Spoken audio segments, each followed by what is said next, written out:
Indian ശിക്ഷാ നിയമം അഥവാ ഇന്ത്യൻ പീനൽ കോഡ് അഥവാ IPC എന്നത് എല്ലാ ഇന്ത്യക്കാർക്കും ബാധകമാണ് എന്ന കാര്യത്തിൽ ആർക്കും സംശയമില്ല. എന്നാൽ ഇന്ത്യയിലെ എല്ലാ സംസ്ഥാനങ്ങൾക്കും IPC ബാധകമാണോ? ഇന്ത്യക്ക് പുറത്തൊരു രാജ്യത്ത് ജീവിക്കുന്ന ഒരു ഇന്ത്യക്കാരനെ ഇന്ത്യയിൽ വിചാരണ ചെയ്യാനുള്ള അവകാശമുണ്ടോ? ഇന്ത്യയിൽ ജീവിക്കുന്ന അല്ലെങ്കിൽ ഇന്ത്യയിൽ സന്ദർശിച്ചപ്പോൾ ഒരു കുറ്റം ചെയ്ത ഒരു വിദേശ പൗരനെ ഇന്ത്യൻ കോടതിക്ക് ശിക്ഷിക്കാമോ? കപ്പലിൽ അല്ലെങ്കിൽ വിമാനത്തിൽ ഒരു ക്രിമിനൽ കുറ്റം നടന്നാൽ അതിൻ്റെ ജൂറിസ്ഡിക്ഷൻ എന്താണ്? ഇന്ത്യയിലെ എംബസികളിൽ ജോലി ചെയ്യുന്നവരും ഇന്ത്യൻ അംബാസഡർമാരുടെയും അവസ്ഥ എന്താണ്? അല്ലെങ്കിൽ ഇന്ത്യൻ പ്രസിഡന്റിനെയും ഇന്ത്യയിലെ സംസ്ഥാന ഗവർണർമാരെയും ഒരു ക്രിമിനൽ കുറ്റം ചുമത്തി അറസ്റ്റ് ചെയ്യാൻ സാധിക്കുമോ? ഇത്തരം ചോദ്യങ്ങൾക്കുള്ള ഉത്തരം, അതായത് ഒരു കോടതിയുടെ അധികാരപരിധിയെക്കുറിച്ചുള്ള ചർച്ചയാണ് ലേമൻ ലോയുടെ 2ാം എപ്പിസോഡിൽ ചർച്ച ചെയ്യുന്നത്.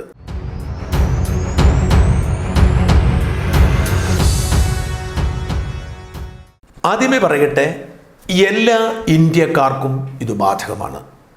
അതായത് ഒരാൾ ഒരു ഇന്ത്യൻ പൗരനാണെങ്കിൽ അയാൾ ഇന്ത്യയിൽ എവിടെ ജീവിച്ചാലും ലോകത്ത് എവിടെ ജീവിച്ചാലും ഇന്ത്യൻ ശിക്ഷാ നിയമം അനുസരിച്ച് കേസെടുക്കാനും ഇന്ത്യയിലെ കോടതിയിൽ വിചാരണ ചെയ്യാനും ശിക്ഷിക്കാനും അധികാരമുണ്ട്. എന്നാൽ Indian penal code Jammu and കാശ്മീരിൽ ബാധകമല്ല.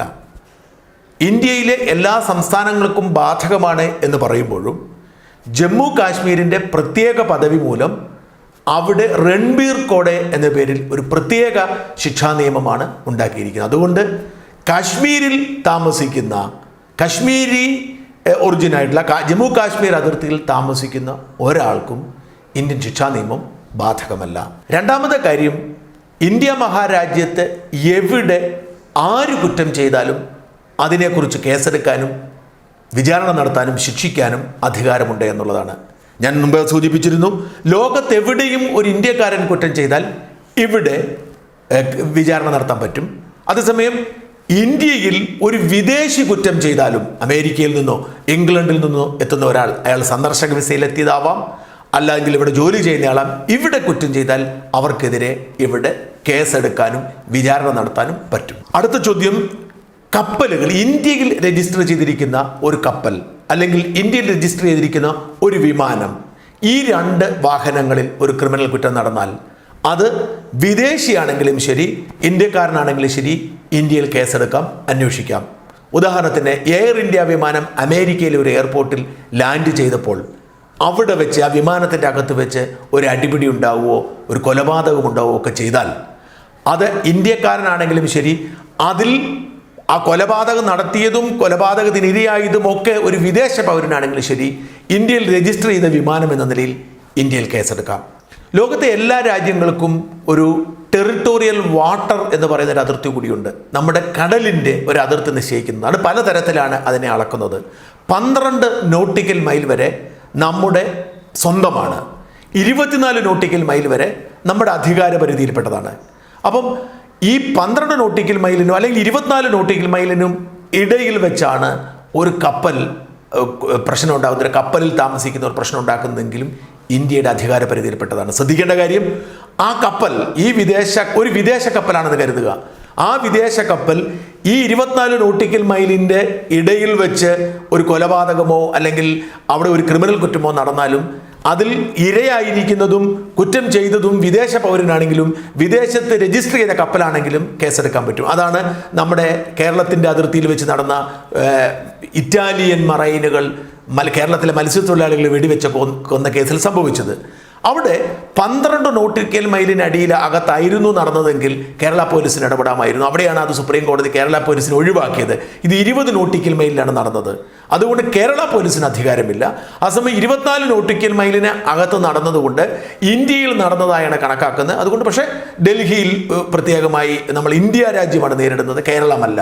അങ്ങനെ ഇന്ത്യ രാജ്യം അവരുടെ മേൽ വിചാരണ നടത്തുകയാണ്. അതൊരു നിയമമാണ്. ഒരു ഇന്ത്യക്കാരൻ അമേരിക്കയിലോ ഇംഗ്ലണ്ടിലോ ഗൾഫിലോ ഒക്കെ വെച്ച് ഒരു ക്രിമിനൽ കുറ്റം നടത്തിയാലും അവരെ ഇവിടെ ശിക്ഷിക്കാമെന്ന് പറഞ്ഞു. ഇതുപോലെ തന്നെയാണ് ഒരു വിദേശ പൗരൻ ഇവിടെ നടത്തിയാലും പക്ഷേ ഈ ടെറിട്ടറി നിർണ്ണയിക്കുന്നതിൽ ഒരുപാട് ഘടകങ്ങൾ പാലിക്കും. ഉദാഹരണത്തിന് ഒരിക്കലുണ്ടായ ഒരു കേസാണ്, ഒരു പാകിസ്ഥാനി പൗരൻ അദ്ദേഹം ബോംബെയിലുള്ള ഒരു കമ്പനിയുമായി ചർച്ചകൾ നടത്തി. അദ്ദേഹം ഈ ബോംബെയിലുള്ള ഒരു സ്ഥാപനത്തെ കൊണ്ട് സാമ്പത്തിക ഇടപാടുകൾ നടത്തിച്ചു. അത് പക്ഷേ തട്ടിപ്പായിരുന്നു, കാശ് നഷ്ടപ്പെട്ടു. ഇയാൾ പാകിസ്ഥാനിലാണ് ജീവിക്കുന്നത്, പാകിസ്ഥാൻ പൗരനാണ്. പക്ഷേ എങ്കിൽ പോലും ഈ ക്രൈം എന്ന് പറയുന്നത് ബോംബെയിൽ നടന്നുകൊണ്ട് കാശിട്ടതും മറ്റും ബോംബെയിൽ നടന്നതുകൊണ്ട് അയാളെ ശിക്ഷിക്കാം, അയാളുടെ പേരിൽ കേസെടുക്കാം. പക്ഷേ അയാൾ പാകിസ്ഥാനിൽ നിന്നും വരത്തില്ല. അയാൾ ലണ്ടനിൽ ഒരിക്കൽ സന്ദർശിച്ചപ്പോൾ അറസ്റ്റ് ചെയ്തിട്ട് ലണ്ടനുമായിട്ടൊരു ധാരണ കാരണം ഇങ്ങോട്ട് കൊണ്ടുപോകും, അവരെ കയറ്റി വിട്ടു, നമ്മളതിനെ നാട് കടത്തുക എന്ന് പറയും. ആ സമയം പാകിസ്ഥാനിൽ നമുക്ക് കരാറില്ലാത്തത് കൊണ്ട് നമുക്ക് അയാളെ പാകിസ്ഥാനിൽ നിന്ന് കൊണ്ടുവരാൻ സാധിക്കുമായിരുന്നില്ല. അതേസമയം വേറൊരു ശ്രദ്ധേയമായ കാര്യം ശ്രദ്ധിക്കേണ്ടത്, ഒരു വിദേശ പൗരൻ വിദേശത്ത് വെച്ച് ഒരു ഇന്ത്യക്കാരനെ കൊന്നു എന്ന് കരുതുക. ഇന്ത്യക്ക് യാതൊരു അധികാരവുമില്ല, ഇന്ത്യൻ കോടതിക്ക്. കാരണം ഇന്ത്യക്കാരനാണ് കൊല്ലപ്പെട്ടത്. ഇന്ത്യക്കാരനായിരുന്നു കൊന്നതെങ്കിൽ ഇന്ത്യൻ കോടതിക്ക് അധികാരമുണ്ടായിരുന്നു. ഇന്ത്യക്കാരനാണ് കൊന്നത് വിദേശ പൗരനാണ്, കൊല നടന്നത് വിദേശത്താണ്. അതേസമയം ഇവിടെയാണെങ്കിൽ അതൊക്കെ മാറും. പക്ഷെ ഇയാൾ പിന്നീട് ഇന്ത്യൻ പൗരനായാൽ പോലും നമുക്ക് അധികാരമില്ല എന്നുള്ളതാണ് ഒരു കേസിലൂടെ സുപ്രീം കോടതി വ്യക്തമാക്കി പറഞ്ഞിട്ടുള്ളത്. അപ്പോൾ ഏകദേശം കോടതിയുടെ അധികാര പരിധിയെക്കുറിച്ച് നമുക്ക് മനസ്സിലായി എന്ന് കരുതുന്നു. അതായത് ലോകത്ത് എവിടെ ജീവിക്കുന്ന ഒരു ഇന്ത്യൻ പൗരനും ഇന്ത്യൻ ശിക്ഷാ നിയമത്തിന് വിധേയനാണ്. ഇന്ത്യ ഭൂഖണ്ഡത്ത് അല്ലെങ്കിൽ ഇന്ത്യ രാജ്യത്ത് ഏതു പൗരനും ഒരു ക്രൈം ചെയ്താൽ അയാൾ ഇന്ത്യൻ നിയമത്തിന് വിധേയനാണ്. അതേസമയം ഒരു എക്സെപ്ഷൻസ് ഉണ്ട്. ഇതിനൊക്കെ എല്ലാ നിയമത്തിനും അപവാദമുള്ളത് കാരണം, ഒന്ന്, ഇന്ത്യൻ പ്രസിഡന്റ്, ഒരാൾ ഇന്ത്യയുടെ പ്രസിഡന്റ് ആയിരിക്കുവാണെങ്കിൽ അയാൾക്കെതിരെ ഒരു ക്രിമിനൽ കേസും ചാർജ് ചെയ്യാനോ മുൻപ് ചാർജ് ചെയ്തിരുന്ന കുറ്റം വിചാരണ ചെയ്യാനോ ശിക്ഷിക്കാനോ അവകാശമില്ല. ഈ പ്രസിഡന്റ് ആയിരിക്കുന്ന കാലത്ത് ഇത് തന്നെ ഗവർണർക്കും ബാധകമാണ്. ഇന്ത്യയിലെ ഒരു സംസ്ഥാനത്തെ ഒരു ഗവർണറുടെയും പേരിൽ കേസെടുക്കാനോ കോടതിയിൽ വിളിച്ചു വരുത്താനോ ശിക്ഷിക്കാനോ അധികാരമില്ല. അതുകൊണ്ടാണ് ഡൽഹിയിൽ അധികാര കൈമാറ്റം സംഭവിച്ച ഉടനെ നമ്മുടെ കെജ്രിവാൾ കേസെടുത്ത് ശിക്ഷിക്കുമെന്ന് ഭയന്നിട്ട് ഷീലാ ദീക്ഷിത്തിനെ പെട്ടെന്ന് ഗവർണറാക്കി മാറ്റി. ഗവർണറായിരിക്കുന്ന സമയത്ത് ഒരു നടപടിയും ചെയ്യാൻ പറ്റത്തില്ല എന്നുള്ളതാണ്. ഇതുപോലെ തന്നെയാണ് മറ്റ് ഗവർണറും പ്രസിഡന്റും പോലെ തന്നെ ഒരു രാജ്യത്തെയും ഭരണാധികാരികൾക്കെതിരെ നമുക്ക് കേസെടുക്കാൻ നിയമമില്ല. ലോകത്തെ ഒരു രാജ്യത്തെയും ഭരണാധികാരിക്ക് നമുക്ക് കേസെടുക്കാൻ പറ്റത്തില്ല. സൗദി അറേബ്യ ആയിക്കോട്ടെ, ഇംഗ്ലണ്ട് ആയിക്കോട്ടെ, ആർക്കെതിരെ പറ്റത്തില്ല. അത് മാത്രമല്ല, ഈ രാജ്യത്തെ എംബസികൾ, കോൺസുലേറ്റുകൾ അത് പൂർണ്ണമായും ഇന്ത്യൻ ജൂറിസ്ഡിക്ഷൻ്റെ പുറത്താണ്. ഒരു സൗദി എംബസി ആയിക്കോട്ടെ, അമേരിക്കൻ എംബസി ആയിക്കോട്ടെ, അവർ പൂർണ്ണമായും സ്വതന്ത്രരാണ്. എംബസിയുടെ അംബാസഡർക്കെതിരെ മാത്രമല്ല, എംബസിയിൽ ജോലി ചെയ്യുന്നവർക്കെതിരെ പോലും നമുക്ക് ക്രിമിനൽ കുറ്റം ചെയ്യാൻ സാധിക്കില്ല. അതുകൊണ്ടാണ് ഉദാഹരണത്തിന് നമ്മുടെ ഈ വിക്കിലീക്സിൻ്റെ ജൂലിയൻ അസഞ്ചർ ഇപ്പോഴും ലണ്ടനിലെ ഇക്വഡോർ എംബസിയിൽ തന്നെ താമസിക്കുകയാണ്. കാരണം ഇക്വഡോർ എംബസിയിൽ കയറാൻ ബ്രിട്ടീഷ് പോലീസിന് സാധിക്കുകയില്ല. അവരതിനെ പുറത്ത് കഴിഞ്ഞ് 4 കൊല്ലമായി കഴിയുകയാണ്. ഇയാൾ പുറത്തിറങ്ങുന്ന നേരത്ത് ഇയാൾ അറസ്റ്റ് ചെയ്യാൻ വേണ്ടിയിട്ട്. അതുപോലെ ഇന്നലെ ഇപ്പോൾ തുർക്കിയിലെ ഒരു ജേർണലിസ്റ്റിനെ തുർക്കിയുടെ സൗദി അറേബ്യയുടെ എംബസിയിൽ വെച്ച് വെട്ടിനുറുക്കി എന്നുള്ള ആരോപണമുണ്ട്. എന്ത് ക്രിമിനൽ കുറ്റം ചെയ്താലും നമുക്ക് നടപടിയെടുക്കാൻ പറ്റത്തില്ല. അതാണ് നിയമം ഉണ്ടാവുന്നത്. പിന്നെ ഫോറിൻ ആർമി, നമ്മുടെ രാജ്യത്ത് നമ്മൾ വിളിച്ചു വരുത്തിയിരിക്കുന്ന ഒരു വിദേശ ആർമി എന്ത് ക്രിമിനൽ കുറ്റം ചെയ്താലും അവർക്കെതിരെ നടപടിയെടുക്കാൻ സാധിക്കില്ല. ഏകദേശം ഈ വിഷയം നമ്മുടെ കോടതിയുടെ അധികാരപരിധിയെക്കുറിച്ചുള്ള ഈ വിഷയം മനസ്സിലാക്കിയെന്ന് കരുതുന്നു. ഞാൻ വീണ്ടും ഓർമ്മിപ്പിക്കുകയാണ്, ഇത് നിയമോപദേശത്തിൻ്റെ പട്ടികയിൽ പെടുന്നതല്ല, സാധാരണക്കാർക്ക് മനസ്സിലാക്കുന്നതിന് വേണ്ടിയുള്ള ഒരു പാഠമാണ്. വളരെ അടിസ്ഥാന കാര്യങ്ങൾ പറഞ്ഞ് ജനങ്ങൾക്ക് ഇഷ്ടമുള്ള കാര്യങ്ങളിലേക്ക് മുമ്പോട്ടും പോകും. നിങ്ങളുടെ അഭിപ്രായങ്ങൾ ഇതിനോടൊപ്പം ചേർക്കണം.